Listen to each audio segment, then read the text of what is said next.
In the years following the defeat of Lord Voldemort, the wizarding world healed visibly, rebuilding homes, reopening Hogwarts, and watching the Ministry of Magic shed decades of corruption. But beneath this triumph lay quiet scars that never made the prophet's front page. Chief among them, Harry Potter, the boy who lived. This is not the tale of wands and wizardry, but of the invisible wounds carved into a young soul by war, trauma, and a childhood shaped in the crucible of neglect and violence. What follows is a fictionalized but deeply researched psychological documentary exploring what Harry Potter might have endured mentally and emotionally had the wizarding world acknowledged trauma with the same urgency as curses. 1. Cupboard under the stairs, the genesis of neglect. Before he was a savior, Harry was a survivor. The Dursleys, Vernon and Petunia, were not simply negligent guardians. They were emotionally abusive caretakers who isolated Harry, denied him affection, and consistently reinforced his supposed inferiority. Modern psychology would diagnose this environment as fertile ground for complex PTSD, CPTSD, a form of trauma stemming from prolonged emotional abuse and neglect during early childhood. Symptoms include emotional dysregulation, deep feelings of shame, difficulty forming attachments, and a fractured sense of identity. Harry's flat emotional response to abuse in Philosopher's Stone, his automatic politeness despite mistreatment, and his subdued reaction to Dudley's bullying suggest emotional numbing, a common defense mechanism in trauma survivors. 2. Hogwarts as haven and battleground. At 11, Harry was rescued. But Hogwarts was no ordinary school. It was, at times, a war zone. From surviving a troll in his first year to fighting for his life in the Triwizard Tournament at 14, Harry was repeatedly placed in mortal danger. He witnessed death. First Cedric Diggory, then Sirius Black, Dumbledore, and countless others during the Battle of Hogwarts. Harry's experiences align with acute stress disorder, later progressing into full post-traumatic stress disorder, PTSD. Consider the symptoms: flashbacks and nightmares. Canon confirms Harry suffered intense dreams, many of which weren't magical visions, but replays of traumatic moments. Hypervigilance. Harry's instinctive suspicion of others, heightened sense of danger, and difficulty relaxing were mistaken for bravery, but also matched symptoms of PTSD. Survivor's guilt. After the war, Harry struggled with the deaths of Fred, Lupin, Tonks, and countless others. Guilt often accompanies those who live while others perish, even if the survivor won. 3. The loss of attachment figures. Attachment theory posits that early bonds shape a person's ability to connect emotionally.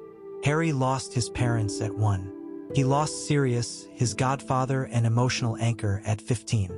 Dumbledore, his mentor and protector, died before Harry's 17th birthday. With every adult figure lost, Harry had to rewire his concept of safety. Psychologically, this may have led to attachment disorder manifesting in his sometimes irrational need to shoulder responsibility alone, e.g., leaving friends behind during the Horcrux hunt or walking into the forest to face Voldemort alone. Hermione and Ron were anchors, but Harry's internal belief that people close to me die likely haunted his attempts at closeness for years. 4. The final year, a descent into despair. In Deathly Hallows, Harry, Ron, and Hermione embark on a covert operation to destroy Horcruxes. They live in isolation, constantly on the run, often malnourished and psychologically strained. This period is textbook chronic traumatic stress. Living in uncertainty with frequent brushes with death and no access to emotional support or therapy, Harry's psyche likely reached a breaking point.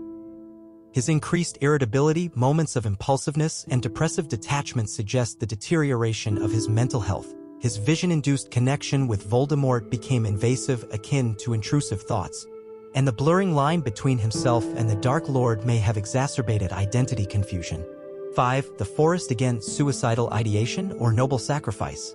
Harry's decision to walk into the Forbidden Forest and allow Voldemort to kill him is often hailed as heroic, but seen through a psychological lens, it is a morally complex moment.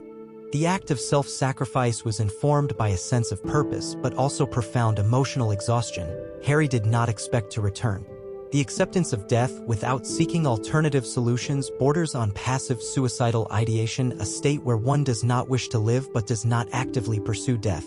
The trauma and cumulative loss might have dulled Harry's self-preservation instincts.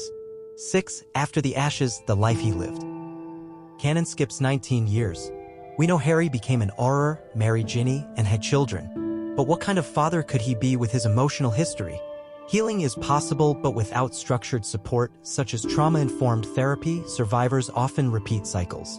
Harry's determination not to replicate the Dursleys' treatment would drive him to overcompensate, likely leading to anxiety about his children's safety and an overprotective nature, as seen in The Cursed Child.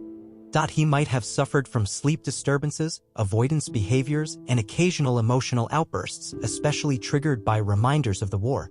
We can imagine Harry attending private sessions with a magical trauma counselor, perhaps pioneered by Hermione in a ministry reform. Perhaps he kept a journal, one that never writes back, or found solace in teaching defense against the dark arts to prepare students with knowledge he never had. Harry Potter's story is one of hope and resilience, but not without cost. Beneath the lightning bolt scar lies the truth: the magical world cheered for a hero who never asked to be one. And while he lived, he also survived, a quieter, deeper form of bravery that few truly understood. If we reframe the story not as a fairy tale of good versus evil, but as a journey of a traumatized child finding purpose, love, and healing, we uncover the most powerful magic of all: the human will to keep going, even when broken.